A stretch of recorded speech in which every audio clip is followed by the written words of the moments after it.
Howdy friends, Craig here. In this episode, Jamie Varney returns to the show and reveals why Reser players are so excited about Kirai and Malifaux 3rd Edition. We hear all his secrets, including getting up to 10 activations a game out of a curio. Non-Kirai players will want to pay close attention or she will roll over you in the next matchup. Before we jump in, our friends at Gadzooks Gaming have a sweet offer for all of our US and Canadian listeners. Now, Gadzooks Gaming has always been a big supporter of the Third Floor, as well as Malifaux and a ton of other games like Wild West Exodus, Dark Age, Frostgrave, and Legion. What makes it my favorite online retailer is the customer service and their amazing custom terrain and accessories. They are giving all of our North American listeners free shipping if you spend over $100 and use the promo code Third Floor, spelled out one word, THIRD. Check them out at gadzooksgaming.com. All the details are in the show notes. The promo code is Third Floor. Now on to the episode.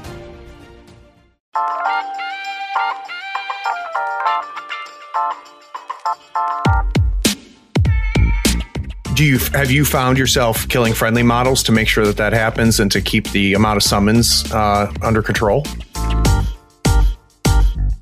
What are some of the key, core models that you find yourself always bringing in when you play an Arami crew? Really, really quick way to get adversary out is to cruise missile one of these models in. I don't feel good about that win.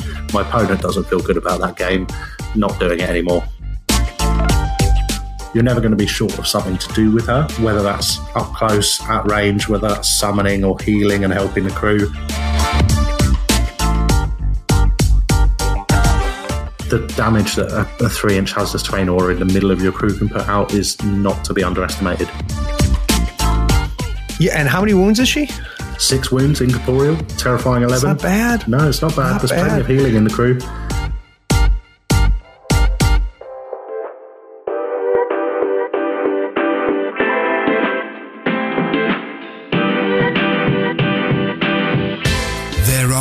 Things better than stepping away from the screens, unplugging and sitting around a table to do battle with your friends. Every week, Third Floor Wars brings you the latest strategies, tactics, and reviews on board games, card games, and miniature games like Malifaux. If you want useful information on the games you already play, or new insights on great games other people are playing, you are in the right place.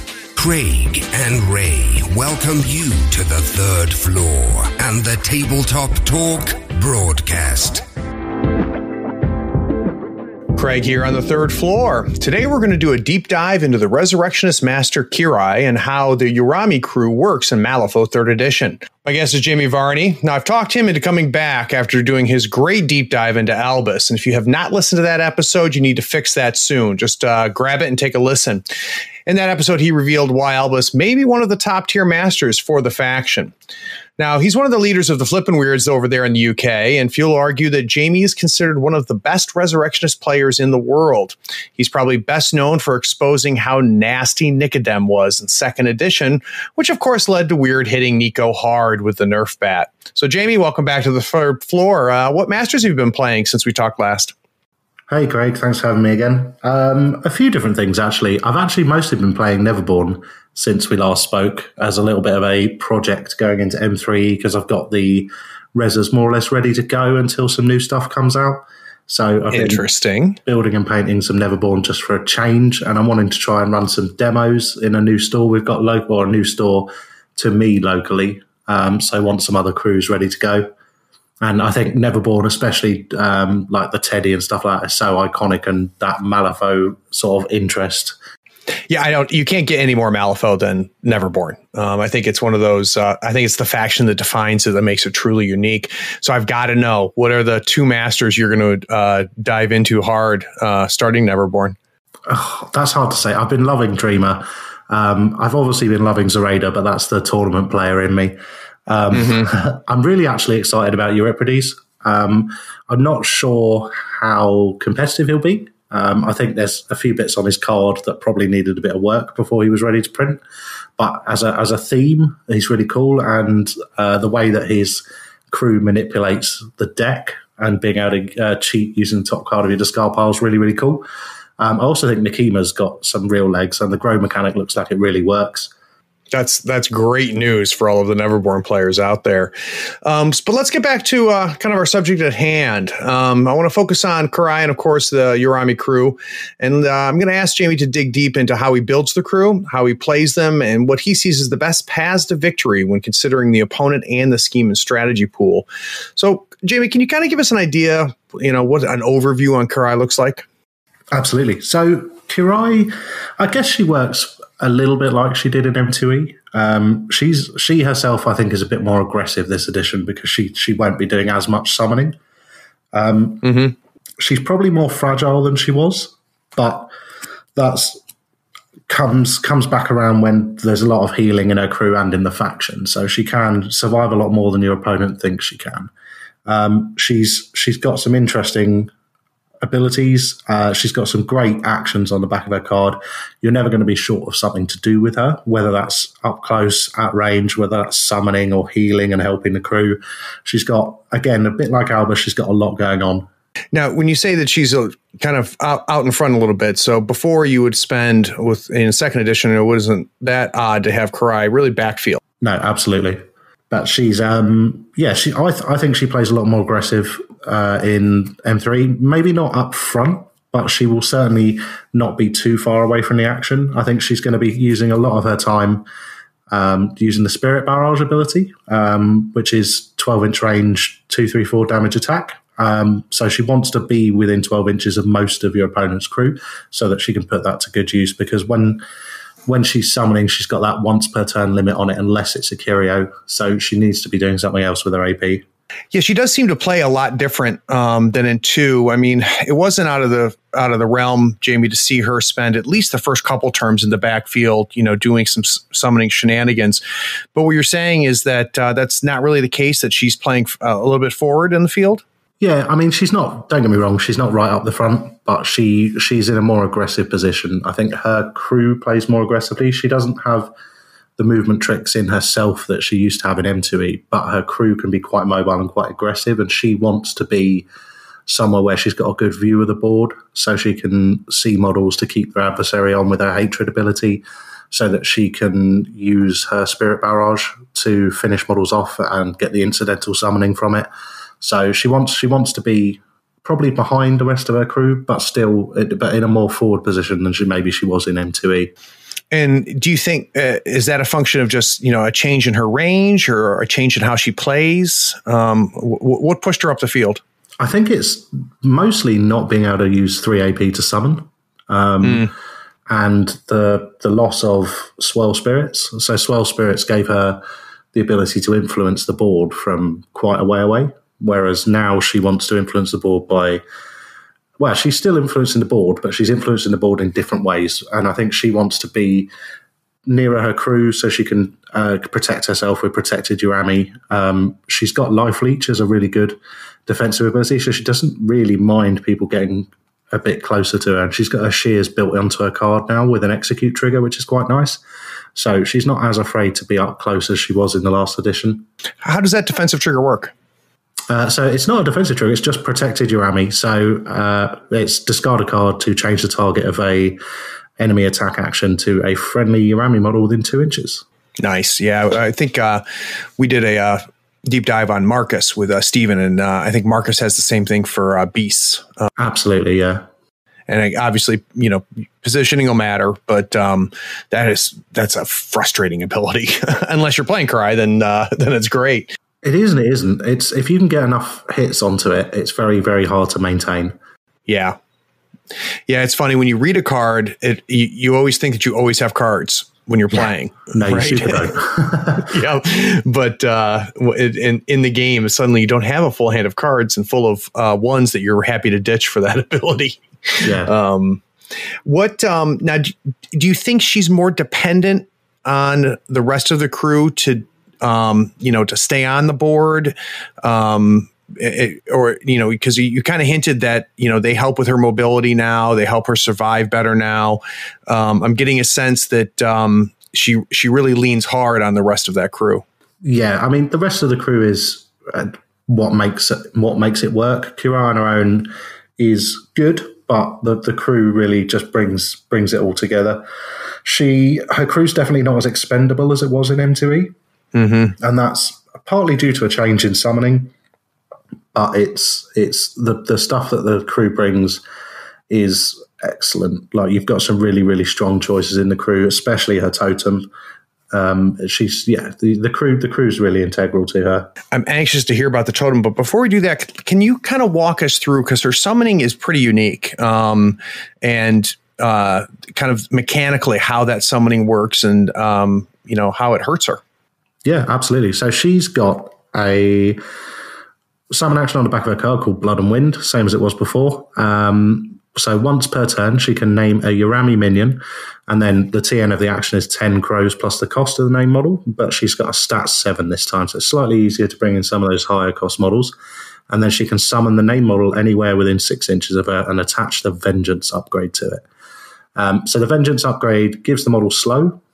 It also means that every time it activates, Kirai suffers 1 irreducible damage. So they're going to be hurting her as they activate. You've got to keep an eye on how many you've got on the board. Obviously, that's going to be a maximum of 5, but if all 5 of those are alive, that's 5 damage per turn to Kirai. It does also give them all a built-in crow to their final dual totals of their melee actions, and her summons all have the... I'm trying to remember the name of the ability now. The Feast of Vengeance trigger, which is after killing an enemy model, a friendly leader heals 1, 2, 3. And actually, it's not just enemy models. It's after killing a friendly leader heals 1, 2, 3. So they can help top her up again. Have you found yourself killing friendly models to make sure that happens and to keep the amount of summons under control?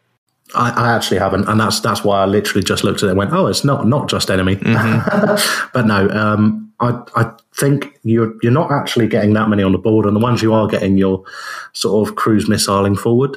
And if you're in a position where you've got 2 on the board, you're probably not summoning another one.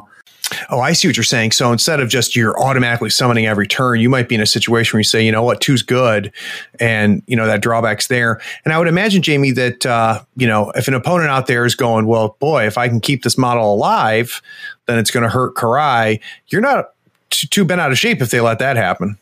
No, exactly. And you pick your summons. So I don't think you're summoning the small models with Kirai, because it's doing too much damage to her. So you're summoning the big ones, the ones they can't ignore, and the ones, if they do ignore that, it's going to cause them a world of pain. Right. That makes sense. Now, of course, we have to talk about her totem. How does that totem play now in 3? Akirio is amazing. So it's probably important to mention Vengeance while we're talking about Kirai and the Urami. So they've all got the Vengeance ability on the front of their card, which means after resolving an action that targeted and damaged them, the attacking model suffers +1 damage. So that's anywhere on the board, they're going to suffer +1 damage. So it is pretty tasty. If you're being hit by your opponent, then they're getting hurt back, which is always nice. But going back to what you were saying, we have Akirio. So she is Vengeance 1 again. She's Terrifying 11, Incorporeal. She's quite quick, move 6 this time, as opposed to her pitiful movement in the last edition. She's still rubbish defense 3, but she has got 6 wounds this time. She has another ability on the front of her card called Kirai's Soul, and that means that she can be summoned by the Blood and Wind action as if she were a minion. And if she's summoned in this way, she does not attach the Vengeance upgrade and ignores Kirai's once per turn use of that action. So Akirio, you can keep bringing back. She's not doing Kirai damage. She's not gaining slow. She's a very, very solid piece. Probably the biggest shout from Akirio is her main attack, which is a 1-inch stat 6 with the Feast of Vengeance built in already. And its target suffers 2, 3, 4 irreducible damage. Oh. And if the target is killed, this model heals 2. Irreducible damage is so powerful in M3. So that straight away puts Akirio in a really, really great spot. She's got a puncture trigger, she's got an onslaught trigger, and then she's got that built-in Feast of Vengeance. A great, great utility piece that you can keep bringing back over and over again. She does have a range attack, range 10, projected voice, 2, 3 blast, 4 blast. Pretty solid. And then she's got Shrug Off to end a condition on her by discarding a card. A really, really solid model for free as well. Yeah, and how many wounds is she? 6 wounds, incorporeal, terrifying 11. It's not bad. No, it's not bad. There's plenty of healing in the crew. Yeah, and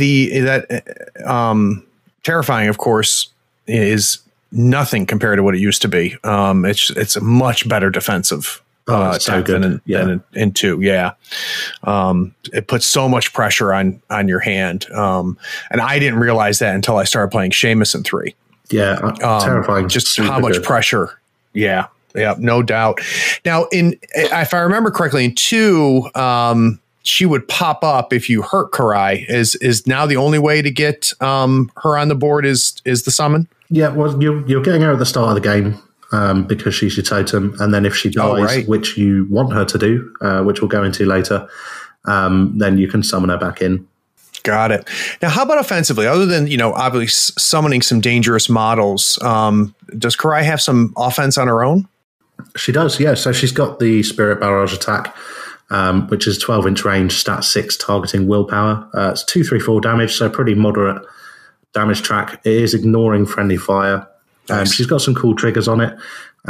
She can give out adversary. She's got a coordinated attack on it, which is awesome if a Kirai is nearby. Mm-hmm. And then she has a trigger for enemies only. After killing, she can summon a Gaki with slow into base contact with the target. So the important thing to notice there is it doesn't come in with the Vengeful Spirit upgrade. So that is a great way to get more models on the board without using her upgrades and damaging her. That's very neat. How is she supporting the crew? Other than obviously bringing them on the board, and we already talked about how the crew is supporting her. Is there anything that she's doing that makes the crew better? So she's got a couple of actions. The main thing, in my opinion, she does is on the front of her card, but on the back of her card, she's got Soothe Spirit, which is a friendly Urami heals 1, 2, 3 with a trigger to give shielded or a trigger to give focus. It's a solid heal. She's got I've got your back if something's in the wrong place, but she generally doesn't use that very much. The main thing she's got is a hatred ability on the front of her card, which is when the adversary Urami condition would end on an enemy model within line of sight, she can suffer 1 damage. If she does so, the condition does not end. Oh, that's interesting. So the crew doesn't have a lot of card draw, doesn't have a lot of ways to get resources, but you can have adversary on key models and you can keep it there. And this crew puts out adversary really easily. Now, how often in a typical 5 turns, how often are you taking advantage of that and taking that damage? Probably once turn 1 if I can get it on there. I'll probably keep it on a couple of models turn 2. I'll probably use it 4 or 5 times across the game to make sure I can kill those models that I need to the next turn.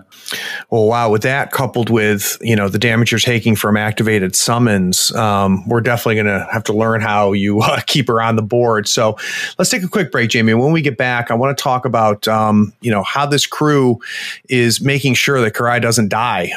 So let's talk about, some of the core models that are making up your Urami crew. So we'll be right back.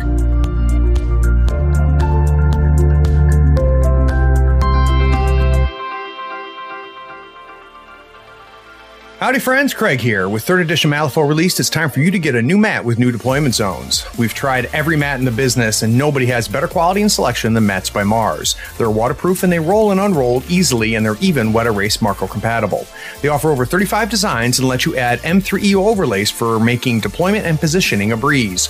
Check them out at matsbymars.com. They are offering a sweet discount for our listeners. After you found the perfect mat, use the promo code 3rd floor to get 10% off your entire order. If you really want to support us, in the notes of your order, request that our logo be put in the corner of your mat. It's the only way to make the best mat in the business even cooler.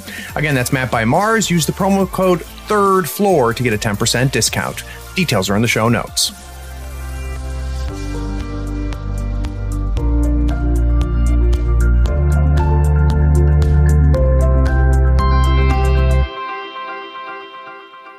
So I think we, just like a lot of other masters we're seeing in 3, Kirai does not play like she did in 2nd edition. But boy, the way that Jamie, you're talking about her, it sounds like she still feels like Kirai, even though she mechanically is different. I want to learn a lot more though about the crew, because I'm getting the feeling that unlike say a McMorning, who can kind of run on his own, and a Seamus who can run on his own, it sounds to me like the crew is a critical piece for her. So what are some of the key, core models models that you find yourself always bringing in when you play an Arami crew? So if we put it into the category of must take, so obviously you've got a Kirai anyway. Datsuba, I think you're going to take every single time. She is a solid model. She's again got the vengeance ability, terrifying 12, which is awesome. The other thing to remember with these terrifying models is that they're great targets for protected Urami, because if you're pushing the attack from Kirai onto them, then forcing a terrifying duel your opponent wasn't expecting. Right. Datsuba's also got Lantern of Souls, which is amazing. It's enemy models within 5 inches ignore their demise abilities. Always useful. There are some really gross demise abilities in the game at the moment. Yeah, and one thing that I learned in the episode with Drake is that that's a great anti-McCabe technology. Yes, it is. And Rezzers have got a couple of models with it, so they're in a great place to stop those demise abilities. It's Levy as well, is amazing.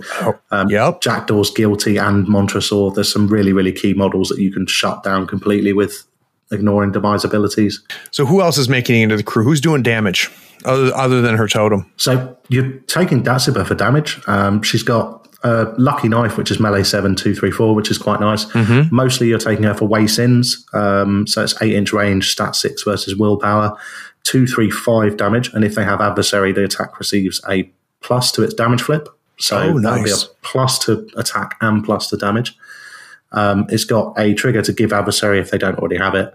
And then it's got the wrongfully adjudged trigger, which is after killing, summon an Onryo with slow into base contact with the target. Again, another incidental summon that's not putting out that upgrade. And Onryo are amazing in M3E. Well, tell me about them. So Onryo, 5 stone minions. So you don't expect a huge amount from a 5-stone minion. It's incorporeal. It's got Vengeance 1. It's got Demise Haunt, which is a key ability you see on the Onryo and the Goryo. So after this model is killed, enemy models within 2 gain adversary. So really quick way to get adversary out is to cruise missile one of these models in. Kirai, or one, if your opponent's not taking the bait, you can even kill them yourselves just to put that adversary out in a bubble, and then Kirai can make sure it stays on there. Yeah, and I think what's important about that adversary to point out to Jamie is that really helps with the card pressure that you're having. Absolutely. It's easy to underestimate, having those positives can be. Yeah, adversary is an amazing ability, and it really takes the crew up another notch. The Onryo and the Goryo both share the Mark of Vengeance bonus action, which is a 10-inch range, targeting willpower at stat 5 in this case. It's until the end phase, the target cannot heal. Ooh, that's nice. That's a great ability. Again, there's some key models that you're really going to hurt with that. It's not a condition, so once it's on there, there's nothing they can do about it until the end of the turn. And then it has the built-in trigger to give adversary. So again, another way for this model to give adversary, and it's a bonus action at 10-inch range. So 20-inch threat range on that. It's got. I'm sorry, Jamie, and that's an ability to kind of, to your point, where you may go 3 or 4 different opposing masters, and it means nothing. And in the right matchup, it could be devastating. Yeah, exactly. That time it comes up against Jackdaw or something in a Yan Lo crew. There's just loads and loads of options for it. The Onryo for 5 stones, to be honest, has got some pretty decent combat attacks and range attack. It's got Sharp Claws, which is 1-inch range, stat 5, 2, 3, 4 with Puncture and Feast of Vengeance. And then it's got Projected Voice, 10-inch range, 2, 3 blast, 4 blast with a trigger to give Distracted to models damaged by it. Solid. 5 soul stones. Absolutely solid model. And we learned how, they can be summoned incidentally by Datsuba. Are you hiring them as well? Yeah, to be honest, generally hire 2 of them. It's a great way to get adversary out. There's some range threat in there as well. They're just solid models. I don't see why you wouldn't take them. Now, are you hiring any other damage output, or do you find yourself summoning your damage output? I will occasionally hire Jakuna as well. And actually, to be fair, I say occasionally, Jakuna is quite a common hire. And she's got some sideways damage output. She's Serene Countenance with Vengeance and Incorporeal, so she's quite hard to deal with. She's Tormented, which means if she's attacking enemy models with upgrades, she does get a little bit of card draw for you. The main reason you're taking her is for her Drowning Aura, which is a 3-inch hazardous terrain.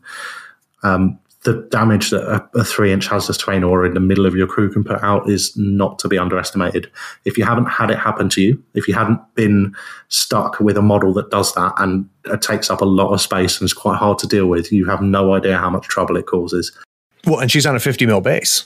She is on a 50 mil base. She's incorporeal, so she can move through stuff. There's plenty of ways in the Urami crew to move her out of her activation as well. So if she's not in the right position, you can move her into the right position. And actually at that point, if your opponent's activating, doing a bonus action and then 2 other actions, that's 3 damage straight away from just standing there. And Jakuna's got a lure. She's got an all right melee attack. She's got a decent range attack. Like, she's a solid model anyway. So that's a really nice bit of damage. And then you've got Vengeance as well, another tick of damage. There's just little ticks of damage coming in with Jakuna as well. Yeah, I've been looking at her mostly, in the frame of Jack Daw, but boy, it sounds like she definitely has a place here too. Yeah, she's just as solid in Urami as she is in Tormented, and you'd hire her in both quite often. How about other common hires? You've got the Goryo you take. I mean, I generally summon the Goryo rather than hire them, but that's just because Kirai's got so many good hires, and generally you want to summon those big models in because you want to keep them around and you don't want to be summoning too much. So Shikome are quite a nice hire. They're a great scheme runner or anti-scheme runner. They can run up the flanks, take models off. They've got a severe damage 6 with a puncher trigger. So it's quite easy for them to get that if you can get a decent ram in your hand and your opponent won't cheat generally for a scheme runner and you can just take them off. And then if you do manage to kill a model with them, they then gain the adaptive ability from their upgrade, which again is just making them even more reliable at doing that. Francis, I think you'd take most of the time for just a utility piece, and he's probably one of the key pieces that's keeping Kirai alive. So he is 5 soul stones. He's got Vengeance. He himself has protected Urami as well, which is quite nice. He's again got that Demise Haunt ability, so if he does get killed, he's popping out Adversary on everything within 2 inches. He's got the ever amazing By Your Side, which you don't use as often with him, but it can help him keep up with those key models that he wants to be helping. And in a pinch, he can be a scheme runner. He's got Soothe Spirit, so great way to keep Kirai alive. There's heals 1, 2, 3. It can got a couple of interesting triggers on it. One that can give fast out, and one that can remove scheme, where are my words today? Scheme, corpse, and scrap markers within 2 of the target. He's got Dispel Magic to end conditions with a trigger to give adversary if you're for some reason ending a condition on an enemy model. So solid model for 5 soul stones, keeping Kirai alive. Even if all he does with his turn is just soothe spirit on her twice, he has been worthwhile. Yeah, I bet. And it sounds like he's got some nice versatility too. Yeah, I mean, he's condition removal and healing. It's great. I mean, you can take him if you're really, really worried about it or you're planning on doing some real damage to Kirai, you can take a bone pile as well. As we know, I love bone piles. Yeah, you sold me on them after the Albus episode. Yeah, I think they're super solid. Just because that heal and that condition removal is a bonus action, it just frees up the rest of their actions to actually be a model at the same time, which is something you don't always get with those condition removal models. Yeah, and you think that when you see the the fact that they have to take damage to heal, I think it's again on paper it feels oppressive, but it doesn't feel oppressive on the table. No, absolutely not. And it's really, really easy to, considering your actions are free because your heal and condition removal is a bonus action, it's really, really easy to orchestrate them being near a corpse marker at the end of one of their actions to heal to. Which covers, 2 heals. So that's perfect. Yeah. So that's Bone Pile, which of course are versatile. Is there any out of keyword or other versatile models that are always making it in? To be honest, no, not really. There is stuff you could take. I just don't think you would. I think that the amount of adversary you're putting out with the crew, you want to keep it in keyword. You want to be taking the maximum advantage of that you can. You want to be taking advantage of the Feast of Vengeance trigger that is common across her keyword to keep her topped up on health. The other model that's probably worth mentioning is the Seishin. Oh, yeah. So Seishin are, to be honest, a real struggle to summon because they are 2 soul stones and mindless and would get that upgrade. So I don't think you're ever summoning them, but you would hire them, and you probably will hire at least 1 or 2, maybe even 3. They've got the spiritual healing ability on the front of their card, which means a friendly Urami model that activates within 2 heals 1. Again, really useful for Kirai. They have a action on the back of their card, which is 8-inch range, needs a 7 to go off, but target friendly Urami may take a walk action. Brilliant. Yeah, some extra movement from a 2 Soulstone model, mostly taking it for that heal and the movement. The rest of its card is pretty underwhelming, but it's worth it. Yeah, well, at 2 stones, you can only ask so much, right? Yeah, and again, it's another thing you can pass off attacks onto with protected Urami, and when they do die, they've got Demise expendable 1, so you get to draw a card. Nice. And how about some help? Do we see Kirai hiring any masters? No, I mean, yes, you would hire Molly because the card draw would help Kirai so much. But again, I still stand stoic in the not wanting to hire a master. The very, very first M3 event we did in the UK was I ran Kirai for because it was a fixed master. And I played one game where I took a second master, which was Seamus to be a scheme runner, and he basically won me that game. Nice. And at that point, I was just like, I declared Kirai. I took Seamus, who's completely out of theme. It's just not a good feeling. I don't feel good about that win. My opponent doesn't feel good about that game. Not doing it anymore. And yeah, so it's, you could do, I think if you were going to, you take Molly for the card draw, because I think that's going to help Kirai the most. But I think, again, that sticking with you want the vengeance for the pinks of damage. You want to take advantage of the adversary, and you want to be taking advantage of the Feast of Vengeance. I think you're sticking mostly in keyword with her. Yeah, I really am falling in love, even out of faction, with these crews that, it's not just the tax that keeps you in faction.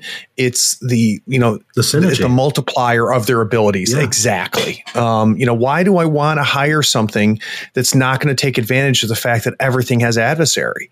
And I don't know. I like that. I like how that feels. And for some crews, I think, Seamus doesn't depend on that as much. I'm not even sure Reva does either. Within this faction, but it makes me happy that Kirai really wants to stay in faction the same way that a couple of our other masters do as well. Yeah, we've got some really good masters for that. I mean, Jack's really, really a good example of that again as well. I completely agree. All right, so we're going to kind of take this from, core to the full 50 stones. So we'll take a break here, Jamie. And when we get back, I want to talk about really what strategies do you see Kirai excelling in? And I want to know what your dream pool is. So we'll be right back.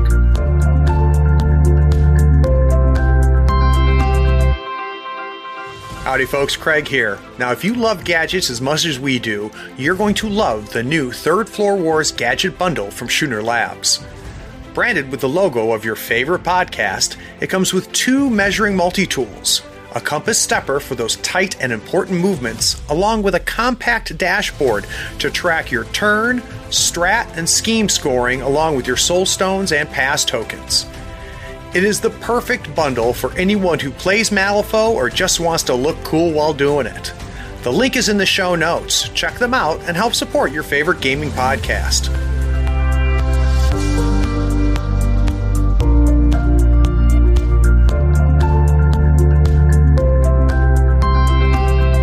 Okay, so now we've got a good idea of, how, Jamie is, building the core. I think it was really interesting to understand what models he was hiring versus summoning. And I think one of the big takeaways is hiring small and summoning big because of that damage tax that comes with your summons. But Jamie, I want to get an idea, of the 4 strategies: Plan, Explosives, Turf War, Corrupted Idols, Reckoning. Which one do you think she's best in? She's a bit of an all-rounder, probably even more so than Albus is, but I think Reckoning is one of her better ones. She's got a very aggressive crew that can put out a lot of reliable damage. It also hurts your opponent to be attacking them, so it's costing them resources in terrifying duels. They're doing less damage because of Incorporeal. They're taking damage back because of Vengeance. If you can get Jakuna in there, they're taking damage through the hazardous terrain as well. So it can make it a really hard crew to get Reckoning off. And again, you can build a crew. She's got plenty of tanky models. She's got plenty of terrifying. She's got plenty of high wound, hard to deal with models. So you you don't hire as many of the small models. You build a Reckoning crew with her, and you can again keep that varying keyword. Yeah, and I would imagine, Jamie, that the abilities that are softening the opponent over time are really setting you up to be able to potentially score the third and fourth point in Reckoning, which can be really hard to do. Yeah, they're doing a lot, actually. So they're setting you up for that. They're also setting you up perfectly for these incidental summons off of Kirai and Datsiba as well, and making it a big, big swing when things start to go down. Mm-hmm. So in a Reckoning pool, are there some schemes that you really like to have in that same pool with her? Kirai's got, across her keyword, she's got a lot of different models that can do a lot of different things. So she can approach most of the schemes fairly confidently. She doesn't really want to stretch the crew out a million miles away from her. She's got models that can reach out. I think the Shikome is probably the safest one too, but Gaki are pretty solid for 4 soul stones. They've got a 5-inch move, Vengeance and Incorporeal, so they can just run across the board. But she more wants to keep things fairly close together where all the models can support each other. She's got the ability for her other models to move them around with their guide spirit ability. She can heal them. So I think she likes the ones that play around where her crew wants to be in the center of the board almost. We talked about Shikome a little bit. Is there who else is dropping scheme markers and flipping turf markers for you other than the Shikome? Onryo are pretty good for it. Again, you're taking them for 5 soul stones. Then it's not going to get in the way of their main function for me, which is putting the adversary out. They've got a range attack as well, so they're perfectly happy to hang back turn 1 and do the turf markers. And they are fairly quick. They're incorporeal for move 5, so they're going to move fairly quickly up the board because they ignore the terrain in the way. So they can go and place scheme markers where they need to. Can you give me a feel of your typical turn 1 with her? I'd like to know, maybe even turn 1 and turn 2. How is she spending her 3 actions and her bonus action? Okay, so the main trick isn't actually a Kirai. The main trick is a Kirio, and I'm going to hate myself for this, but I think I've said it elsewhere anyway. But you want to, the turn 1 is about setting a Kirio up to kill something and die. So you want a Kirio. Ideally, you would like to activate a Kirio before Kirai. If you can, with Francis, if you've got a crow of 5 or more in your hand, to target a Kirio with Soothe Spirit with Burnout to give her fast. And then you can push her up the board with Seishin or Datsiba. At that point, a Kirio just steamrollers into something and starts hitting it for irreducible damage. It's great for masters. It's great for henchmen. It's great for anything with armor, anything with horrible, weird defensive damage reduction tech. And then you just have her in the middle of your opponent's crew, a bit like you were talking about with Alex, that speed bump that your opponent needs to deal with. And then if a Kirio dies, you can summon her back with Kirai and have another go with her. Again, just so a Kirai can then summon her 6 inches further forward, and a Kirio can activate again because it's a new model. The whole game with Kirai is basically summoning a Goryo or a Shikome or something with one of her AP, but the rest of the game is getting as many activations with a Kirio as you can in the game. God, that's nasty if you can get 2 in a same turn. You're looking for 2 a turn. If you've got 2 a turn, you're playing at peak with Kirai. Because the irreducible damage is phenomenal. If you can get a cheeky fast on there from Francis as well, you're getting more. If you can get her in there and have Spirit Barrage with coordinated attack for extra attacks, there's a lot. It's all about that irreducible damage from a Kirio, and there's no safety if your opponent kills her. I've actually many times killed a Kirio myself to get another activation out of her. Yeah, it would be worth it because you get so much value out of her AP. Exactly. You turn 1, you get adversary on your opponent's key beta or your opponent's master. You can keep it there with Kirai, and then a Kirio just goes over and over again until it's gone. A Kirio is a really key piece to this crew. Everything else can sort of work in tandem, but Kirai's activation is about topping up with a big model like a Goryo or Shikome, and then getting that Kirio train going, and ideally 2 activations a turn, and that is when this crew is playing at its best.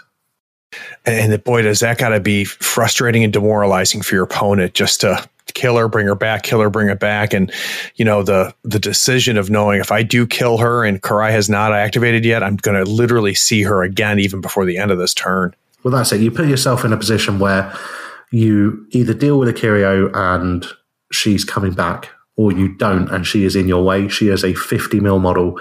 She's going to be engaging you. She's going to be where you want to be. I can move her around if you do disengage from her.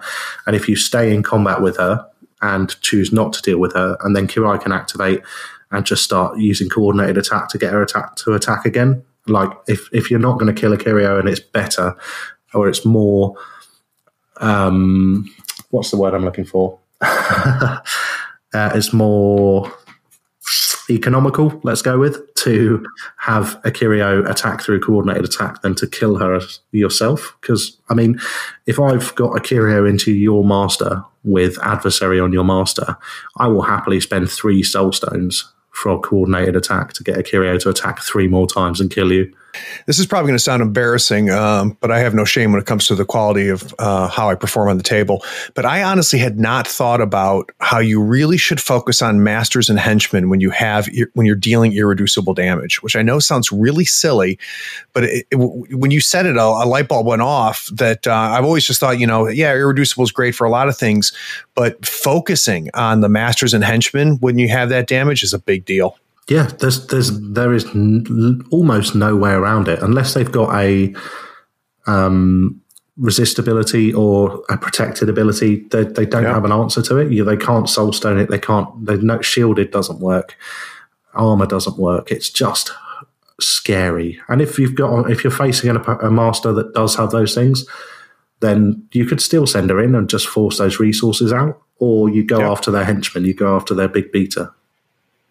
Yeah, that's strong. That's strong. Like I said, it sounds silly, but I just had never really thought about, getting the max value out of that irreducible damage. That's good. All right, Jamie, let's take another quick break. And when we get back, I want to talk about 2 things. I want to talk about how you play against her. Just like with the Albus episode you and I did, we get this far into the episode and it sounds like she's just unstoppable. But revealing some of the weaknesses, I think, will be helpful for those out there that both play her and play against her. But I also want to talk about some second level play when it comes to Kirai. So we'll be right back.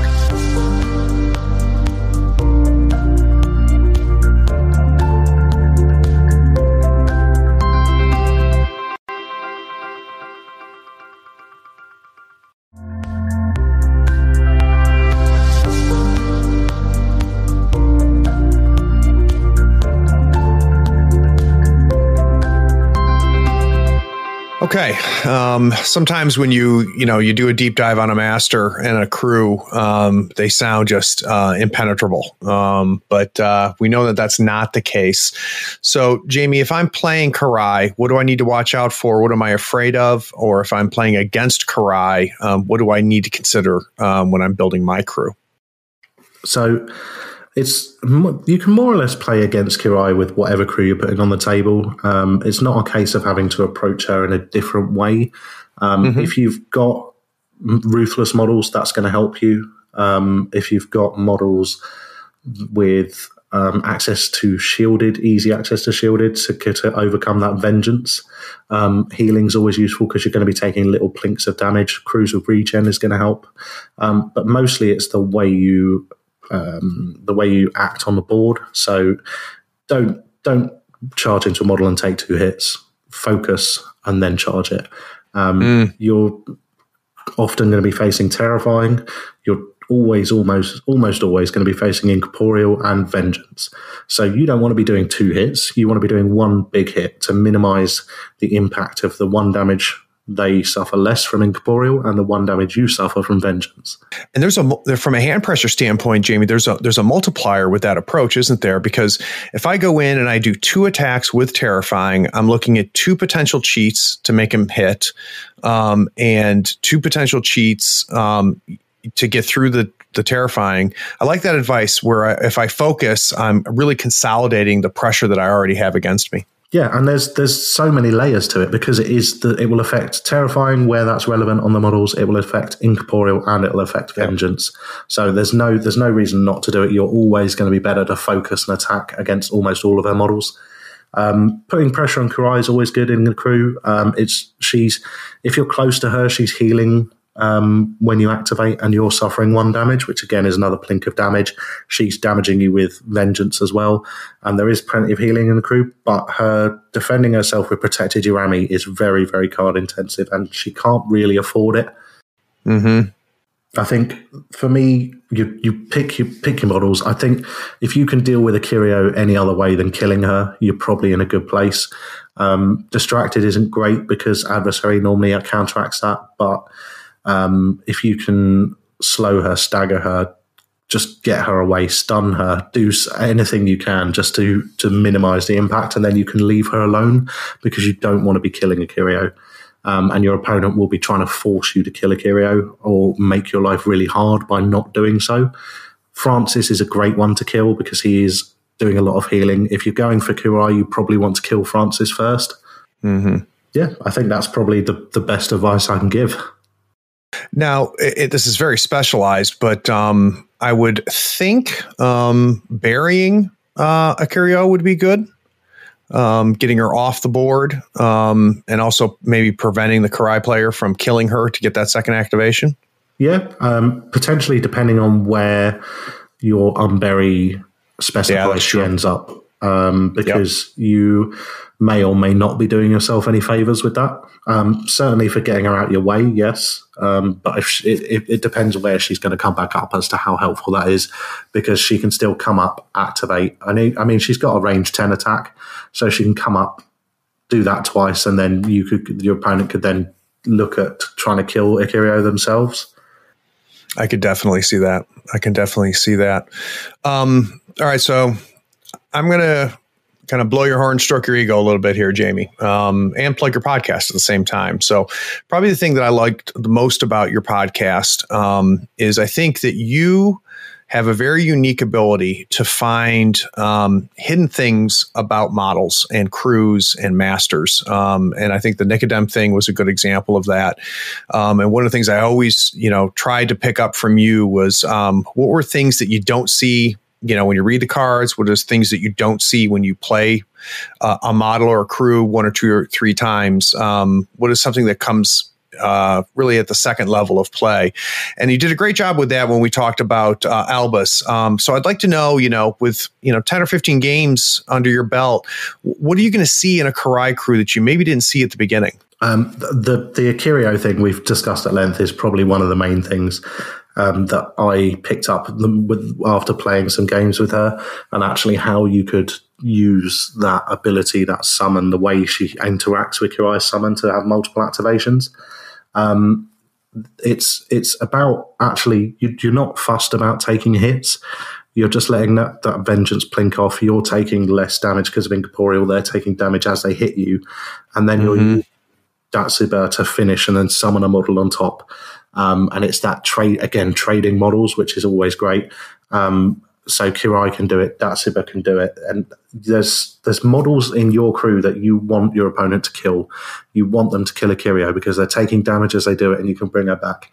You want them to kill the Onryo and the Goyo because they're pulsing out those that adversary when they die, and they're doing damage as you're killing them. It's a little bit backwards, but it's you don't worry too much about your models dying, but you put them in a position where it's hard for your opponent to ignore the models that you want them to kill. I said at the beginning that the crew is less expendable, and it is to a degree, but you're less worried about those key models because the models you're putting in a position to die are there to die for a reason or are going to give you a benefit when they die, and the vengeance is going to help you as they're being killed.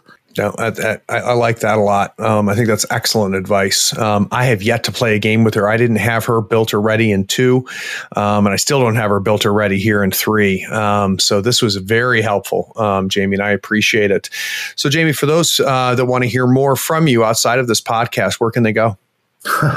Well, not much has changed on the podcast front. There is chatter. We've been chatting. We've got Scottish GT in the third week of July, and we are talking about having to get together to do a podcast after that because it has been a long, long time. So you may find a podcast from us then. We had big plans about doing lots of M3 content like you're doing, but I think that's just not us. We are tournament reports and I agree. Talking about our weird weekends away, and I think that's probably where we're going to stay. So we will. We're all going up to Scottish GT, so we will probably do a podcast after that. I'm not going to guarantee it because every time I guarantee it, it never happens. So we will hopefully do one. Well, if you don't, I'm telling you right now, I'm just going to invite all of you guys onto the show and we'll do it here. Yeah, I'm sure they'd all come on. I'm sure they will all come on. Well, that's great. And what we'll do also, Jamie, is I'll put your Twitter handle in the show notes so that people can follow you on Twitter as well. My friend, another great episode, and I appreciate you taking the time to join us. And I'm going to probably lean on you again. Yeah, no worries. I'm happy to come on. Just let me know if you want me on for another master or anything else. That sounds great, my friend. Take care. Maybe when I win Scottish GT, eh? Well, I mean, that's a foregone conclusion, isn't it? Absolutely. Now, what'll be interesting, Jamie, is we're recording this, in mid-June, but it may not come out till right around the time of the Scottish GT. So people listening might actually know the answer, or there might be somebody right now driving to the Scottish GT hearing you say that. I don't think anyone would be surprised. I think I've got quite a reputation of being a little bit arrogant, so I'd ride with it. That's exactly what it says on the tin. That's funny. It's not arrogance; it's confidence, Jamie. Yeah, well, you got to be, haven't you? That's right. All right, everybody, take care. So long. Thanks for listening. Be sure to rate and write a review on this podcast so we can find more people almost as cool as you are. Check us out on Facebook, Twitter, and YouTube by searching for Third Floor Wars. That's THIRD. We'll catch you next time on the Third Floor.